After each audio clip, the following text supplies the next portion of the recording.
So what I want to do is I want to visually and physically check the chamber, and that means sticking my finger in here and making sure there's no brass or no bullets, and look with my hand, or look with my eyes, look again, looks clear. So now we're going to do our dry fire process. So following our weapon safety fundamentals, I aim in on my target. I'm not putting my finger on the trigger yet. My finger is indexed. I'm going to adjust all my body position. If you notice, my left hand is actually controlling that rear bag. So rather than me trying to hold the gun up, I'm using stable objects to hold it up. If I'm trying to hold the gun up at any time, I'm going to be less stable than if I can use something else to support the gun. We want to either use our bones or shooting sticks or like this rest or this bag. So I'm going to bring my left hand here, and now I'm using this bag and I'm squeezing it and sliding it and manipulating it to do my minor changes. If I'm off a lot, then I can raise this rest up and down. That'll be my major adjustments. And that'll get me, as long as I'm looking roughly at the target with this one, I'm good. At this distance, my minor adjustments here will get me on which target I want to be at. So here, good. So now I'm going to start my dry fire process.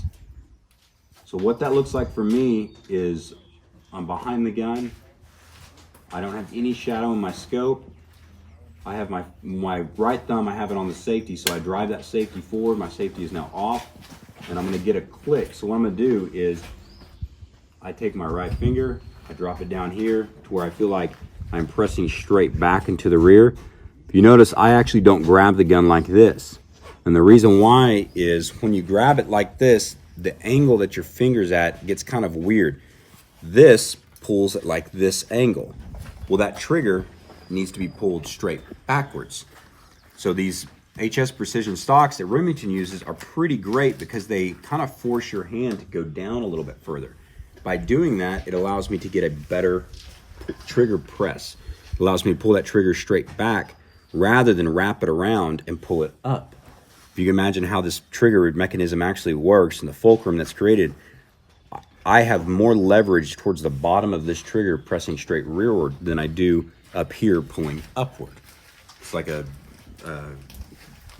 easy way to get more sensitivity out of your trigger, but also it's going to be more consistent. So I drop my hand over here. Also, I don't really care if your thumb's on the right side or left side, but what I don't want to be doing is I don't want to have my thumb influencing my gun a whole lot. And so for me, dropping it over here is just kind of a check for myself to make sure that yes, I am holding the gun with my right hand, I am squeezing it firmly, but I'm not driving the gun one way or another with my right hand. That's done with my shoulder and my front, and then this hand here.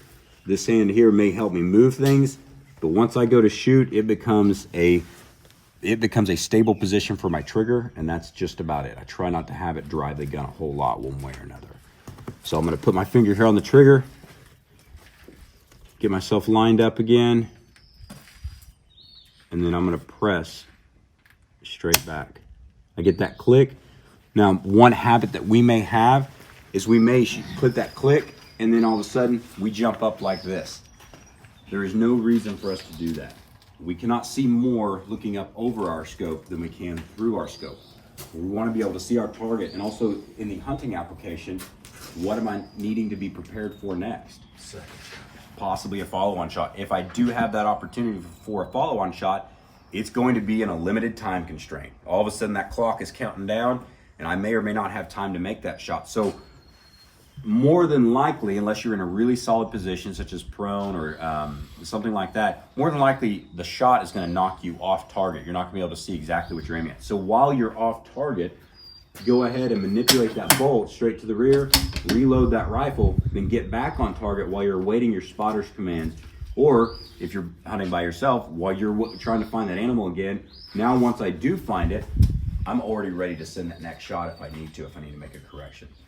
The only change in this, or the only time this would vary, is if you're trying to spot your own impacts. If you're hunting by yourself or shooting by yourself and you want to see your own bullet impacts, sometimes once we have that shot break, we'll follow through to see our impact. But the moment we can see our impact, then we need to reload it at that point.